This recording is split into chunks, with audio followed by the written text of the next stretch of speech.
So The Iron Man by Ted Hughes, Chapter 2 today. Chapter 2. The Return of the Iron Man. One evening, a farmer's son, a boy called Hogarth, was fishing in a stream that ran down to the sea. It was growing too dark to fish. His hook kept getting caught in weeds and bushes. So he stopped fishing and came up from the stream and stood listening to the owls in the wood further up the valley and to the sea behind him. "Hush," said the sea, and again, "Hush, hush, hush." Suddenly, he felt a strange feeling. He felt he was being watched. He felt afraid. He turned and looked up the steep field to the top of the high cliff. Behind that skyline was the sheer rocky cliff and the sea, and on that skyline, just above the edge of it, in the dusk, were two green lights. What were two green lights doing at the top of the cliff? Then, as Hogarth watched, a huge dark figure climbed up over the cliff top. The two lights rose into the sky. They were the giant figure's eyes, a giant black figure, taller than a house, black and towering in the twilight, with green headlamp eyes, the Iron Man. There he stood on the cliff top, looking inland. Hogarth began to run. He ran and ran, home, home. The Iron Man had come back. So he got home at last, and gasping for breath, he told his dad, "An Iron Man! An Iron Man! A giant!" His father frowned. His mother grew pale. His little sister began to cry. His father took down his double-barreled gun. He believed his son. He went out. He locked the door. He got in his car. He drove to the next farm. But that farmer laughed. He was a fat red man with a fat red-mouthed laugh. When he stopped laughing, his eyes had red too. "An Iron Man? Nonsense," he said. So Hogarth's father got back in the car. Now it was dark and it had begun to rain. He drove to the next farm. That farmer frowned. He believed. "Tomorrow," he said, "we must see what he is, this Iron Man. His feet will have left tracks in the earth." So Hogarth's father again got back into his car. But as he turned the car in the yard, he saw a strange thing in the headlamps. Half a tractor lay there, just half, chopped clean off, the other half missing. Got out of his car, and the other farmer came out to look too. The tractor had been bitten off. There were big teeth marks in the steel. No explanation. The two men looked at each other. They were puzzled and afraid. What could have bitten the tractor in two, there in the yard, in the rain, in the night, while they had been talking inside the house? The farmer ran in, bolted his door. Hogarth's father jumped into the car and drove off into the night, and the night and the rain, as fast as he could, homeward. The rain poured down. Hogarth's father drove hard.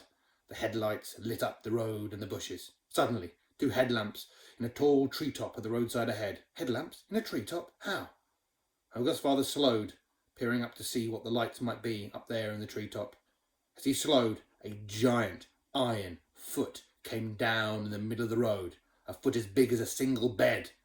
The headlamps came down closer, and a giant hand reached down towards the windshield. The Iron Man, Hogarth's father, put on speed. He aimed his car at the foot. Crash! He knocked the foot out of the way. He drove on, faster and faster, and behind him, on the road, a clanging, clattering boom went up. As if an iron skyscraper had collapsed. The Iron Giant, with his foot knocked from under him, had toppled over. And so, Hogarth's father got home safely.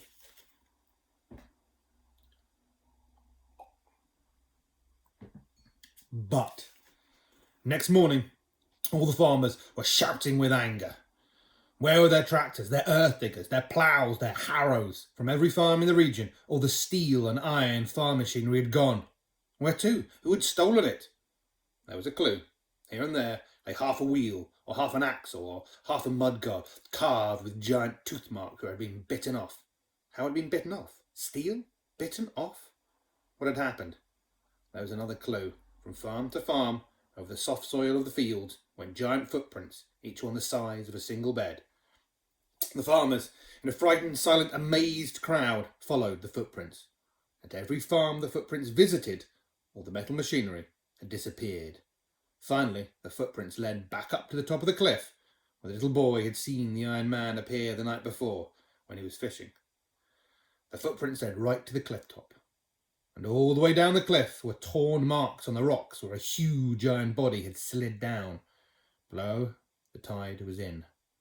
The grey, empty, moving tide. The Iron Man had gone back into the sea. So, the furious farmers began to shout. The Iron Man had stolen all their machinery. Had he eaten it? Anyway, he had taken it. It had gone. So what if he came again? What would he take next time? Cows? Houses? People? They would have to do something. They couldn't call in the police or the army because nobody would believe them about this iron monster. They would have to do something for themselves. So what did they do? At the bottom of the hill, below where the Iron Man had come over the high cliff, they dug a deep, enormous hole. A hole wider than a house and as deep as 3 trees, one on top of the other. It was a colossal hole, a stupendous hole, and the sides of it were sheer as walls. They pushed all the earth off to one side. They covered the hole with branches, and the branches they covered with straw, and the straw with soil. So when they finished, the hole looked like a freshly ploughed field. Now on the side of the hole opposite the slope up to the top of the cliff, they put an old rusty lorry. That was the bait. Now, they reckon the Iron Man would come over the top of the cliff, out of the sea, and he'd see the old lorry, which was painted red, and he'd come down to get it, to chew it up, to eat it. On his way to the lorry, he'd be crossing the hole.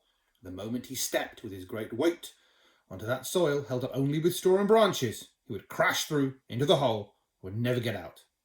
They'd find him there, in the hole. Then they'd bring the full of a few bulldozers and earth movers he hadn't already eaten, and they'd push the pile of earth in on top of him and bury him forever in the hole. They were certain now that they'd get him. Next morning, in great excitement, all the farmers gathered together to go along to examine their trap. They came carefully closer, expecting to see his hands tearing at the edge of the pit. They came carefully closer. The red lorry stood just as they had left it. The soil lay just as they had left it, undisturbed. Everything was just as they had left it. The Iron Man had not come, nor did he come that day. Next morning, all the farmers came again. Still, everything lay just as they had left it. And so it went on, day after day. Still the Iron Man never came. Now the farmers began to wonder if he would ever come again. They began to wonder if he'd ever come at all. They began to make up explanations of what had happened to their machinery. Nobody likes to believe in an iron monster that eats tractors and cars. Soon the farmer who owned the red lorry they were using as bait decided that he needed it, and he took it away. So there lay the beautiful deep trap without any bait. Grass began to grow on the loose soil. The farmers talked of filling the hole in. After all, you can't leave a giant pit like that. Somebody might fall in. Some stranger coming along might just walk over it and fall in. They didn't want to fill it in. It had been such hard work digging it. Besides, they all had a sneaking fear that the Iron Man might come again, and the hole was their only weapon against him. At last they put up a little notice. Danger, keep off, to warn people away. They left it at that. Now the little boy Hogarth had an idea. He thought he could use that hole to trap a fox. He found a dead hen one day and threw it out onto the loose soil over the trap. Then, towards evening, he climbed a tree nearby and waited. A long time he waited. A star came out. He could hear the sea. Then, there, standing at the edge of the hole, was a fox, a big red fox, looking towards the dead hen. Hogarth stopped breathing, and the fox stood without moving. Sniff, sniff, sniff, out towards the hen. But he did not step out onto the trap. Slowly, he walked around the wide patch of raw soil till he got back to where he'd started, sniffing all the time out towards the bird. But he did not step out onto the trap. Was he too smart to walk out there where it was not safe? But at that moment he stopped sniffing. He turned his head and looked towards the top of the cliff. Hogarth, wondering what the fox had seen, looked towards the top of the cliff. There, enormous in the blue evening sky, stood the Iron Man on the brink of the cliff, gazing inland. In a moment, the fox had vanished. Now what? Hogarth carefully, quietly, hardly breathing, climbed slowly down the tree. He must get home and tell his father. But at the bottom of the tree, he stopped. He could no longer see the Iron Man against the twilight sky. Had he gone back over the cliff into the sea? Or was he coming down the hill in the darkness under that high skyline towards Hogarth and the farms? Then Hogarth understood what was happening. He could hear a strange tearing and creaking sound. The Iron Man was pulling up the barbed wire fence that led down the hill, and soon Hogarth could see him as he came nearer, tearing the wire from the fence post, rolling it up like spaghetti and eating it. The Iron Man was eating the barbed fencing wire. But if he went along the fence, eating as he moved, he wouldn't come anywhere near the trap, which was out of the middle of the field. He could spend the whole night wandering about the countryside along the fences, rolling up the wire and eating it. It would never would any fence bring him near the trap. But Hogarth had an idea. In his pocket, among other things, he had a long nail and a knife. He took these out. Did he dare? His idea frightened him. In the silent dusk, he tapped the nail and the knife blade together. Clink, clink, clink. At the sound of the metal, the Iron Man's hands became still. After a few seconds, he slowly turned his head, and the headlamp eyes shone towards Hogarth. Again, clink, clink, clink, went the nail on the knife. Slowly, the Iron Man took 3 strides towards Hogarth, and again stopped. It was now quite dark. The headlamp shone red. Hogarth pressed close to the tree trunk. Between him and the Iron Man lay the wide lid of the trap. Clink, clink, clink. Again he tapped the nail on the knife. And now the Iron Man was coming. Hogarth could feel the earth shaking under the weight of his footsteps. Was it too late to run? Hogarth stared at the Iron Man, looming, searching towards him for the taste of the metal that had made the inviting sound. Clink, clink, clink, went the nail on the knife, and crash! The Iron Man vanished. He was in the pit. The Iron Man had fallen into the pit. Hogarth went close. The earth was shaking as the Iron Man struggled underground. Hogarth peered over the torn edge of the great pit. Far below, 2 deep red headlamps glared up at him from the pitch blackness.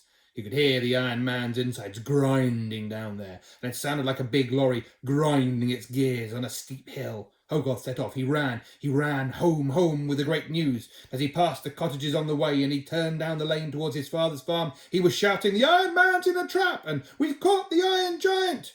When the farmers saw the Iron Man wallowing in their deep pit, they sent up a great cheer.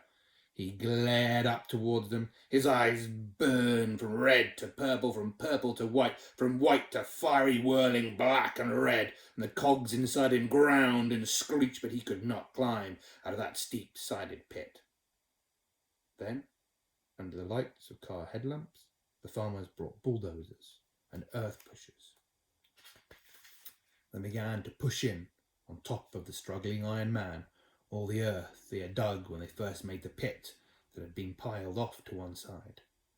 The Iron Man roared again as the earth began to fall on him, but soon he roared no more. Soon the pit was full of earth. Soon the Iron Man was buried, silent, packed down under all the soil. While the farmers piled the earth over him in a mound and into a hill. They went to and fro over the mound on their new tractors, which they had brought since the Iron Man had eaten their old ones. They packed the earth down hard. Then they went home, talking cheerfully. They were sure they had seen the last of the Iron Man. Only Hogarth felt suddenly sorry. He felt guilty. It was he, after all, who had lured the Iron Man into the pit. Okay, more tomorrow.